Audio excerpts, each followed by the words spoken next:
ایک آدمی نے ظلم کیا، جبر کیا، زیادتیاں کی، لوگوں کا حق لوٹا، لوگوں کا مال غصب کیا، عزتیں پامال کی، اور اتنا مؤثر تھا کہ عدالتیں وہ خرید لیتا تھا، کچہریاں وہ خرید لیتا تھا، پولیس وہ خرید لیتا تھا، کوئی اسے پوچھنے والا نہیں تھا، اس کی بات چلتی تھی، اس کا فون چلتا تھا، اس کا رکا چلتا تھا، عیش و عشرت کی زندگی گزاری اور مر گیا، ہزاروں کے حق غصب کر کے، ہزاروں کا مال ہڑپ کر کے، لوگوں کی آبروئیں لوٹ کے مر گیا اور قبر میں چلا گیا، بس قصہ ختم۔ اب نہ وہ اٹھے گا نہ اس سے حساب لیا جائے گا، تو پھر انصاف کہاں گیا؟ ایک عدالت ایسی ہونی چاہیے کہ جس عدالت میں اس کو بھی پکڑا جائے اور ٹکٹکی پہ باندھا جائے کہ دنیا پر تو کسی نے تجھے پکڑا نہیں، آ اس عدالت میں تیرے خلاف سلطانی گواہ بھی موجود ہیں اور تجھے گناہوں کا، جرم کا بدلہ بھی دیا جائے گا، اور منصف جو ہے وہ انصاف کرے اور ان مظلوموں کو کھڑا کیا جائے کہ دنیا پر تو تمہاری داد رسی کسی نے کی، اس دربار میں تمہاری پوری پوری داد رسی کی جائے گی۔ عقل مانتی ہے کہ ایک ایسا دربار ہونا چاہیے، ایسا احتسابی عمل ہونا چاہیے، ایک ایسی عدالت لگنی چاہیے کہ جس کا کہیں جسے انصاف نہیں ملا اس کو وہاں جا کے انصاف ملے، اور وہ دن قیامت کا دن ہے۔ اس کا یقین زندگی میں نظم پیدا کر دیتا ہے اور تھر تھر بدن کانپتا ہے کہ آج اگر ہم مؤثر بھی ہو جائیں اور کسی کے سامنے جواب دے نہ ہو، لیکن ایک عدالت تو ہے جہاں ہم نے جواب دہ ہونا ہے اور اپنے ایک ایک عمل کا حساب دینا ہے۔ تو اللہ ارشاد فرماتا ہے کہ اس عدالت کے سامنے تم نے پیش ہونا ہے، تمہارے جوڑ جوڑ کو اللہ تعالیٰ دوبارہ کھڑا کرے گا اور اس کو دوبارہ تخلیق کرے گا اور پیدا کرے گا، اور تم دوبارہ کھڑے ہو جاؤ گے، اس کے حضور پیش ہوگے۔ بل یرید الانسان لیفجر امامہ، بلکہ آدمی چاہتا ہے کہ اس کی نگاہ کے سامنے بدی کرے۔ استغفر اللہ۔ یہ ایک ظالم کافر تھا، وہ حضور کی خدمت میں آیا، کہنے لگا میں نہیں مانتا قیامت آئے گی۔ حضور نے اس کو دلائل دیے، تو جب دلائل کے سامنے بے بس ہو گیا تو کہنے لگا کہ جس قیامت کی آپ بات کرتے ہیں وہ قیامت آ بھی گئی تو میں نہیں مانوں گا۔ اللہ اکبر۔ تو وہ انکار کرنے والوں کی انتہا ہوتی ہے، اور ذرا دیکھیے وہ کیا بول رہا ہے، بل یرید الانسان لیفجر امامہ۔ اس کی سرکشی دیکھیے، اس کا تمرد دیکھیے۔ وہ کہتا ہے اچھا اگر قیامت قائم ہوئی تو یہ گناہ، یہ جرم، یہ بدی، یہ بدکاریاں، یہ ظلم جو میں کرتا ہوں، یہ بدکاریاں رب کے سامنے کروں گا۔ کیسی ڈٹائی ہے، مذاق اڑاتا ہے، تمسخر اڑاتا ہے آخرت کا۔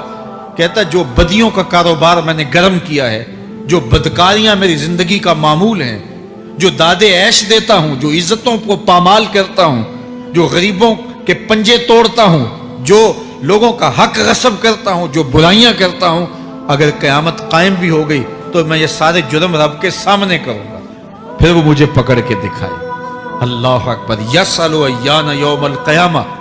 پھر پوچھتا ہے اچھا قیامت کب آئے گی؟ یہ تمسخر کے طور پہ پوچھتا ہے، لاؤ نہ قیامت، کب آئے گی قیامت؟ میں جرم رب کے سامنے کرنا چاہتا ہوں۔ اللہ اکبر۔ اب جواب سنیے۔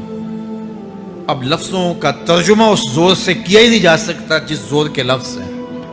وہ کہتا ہے قیامت کب آئے گی؟ میں تو یہ جرم رب کے سامنے کرنا چاہتا ہوں، کوئی قیامت نہیں ہے، مذاق اڑاتا ہے۔ قیامت کب آئے گی؟ آواز آئی، فَإِذَا بَرِقَ الْبَصَرُ وَخَسَفَ الْقَمَرُ وَجُمِعَ الشَّمْسُ وَالْقَمَرُ۔ جب قیامت آئے گی تو آنکھیں چندھیا جائیں گے، چاند بے نور ہو جائے گا، سورج اور چاند اکٹھے ہو جائیں گے۔ یقول الانسان یومئذ این المفر۔ آج جو کہتا ہے کہاں ہے قیامت، اس دن بھاگتا پھرے گا، کوئی پناہ گاہ ہو بتاؤ، کوئی ہے ٹھکانہ چھپنے کا، کوئی پناہ گاہ ہے؟ کلا لا وزر۔ آواز آئے گی کوئی ٹھکانہ نہیں ہے، آج کوئی ٹھکانہ نہیں ہے۔ الی ربک یومئذ المستقر۔ اگر ٹھکانہ ہے تو صرف رب کے پاس ہے، انہیں ٹھکانہ ملے گا جو رب کے بندے ہیں اور اس کی دہلیز پہ آنے والے ہیں۔ ینبأ الانسان یومئذ بما قدم واخر۔ اللہ تعالیٰ اس دن بتا دے گا جو آگے بھیجا اور وہ بھی بتا دے گا جو پیچھے چھوڑا۔ ایک ایک چیز تشت ازبام ہو جائے گی۔ یوم تبلی السرائر فما لہ من قوت ولا ناصر۔ اللہ فرماتا ہے سارے راز کھل جائیں گے۔ جو بند کمروں میں جرم کیے،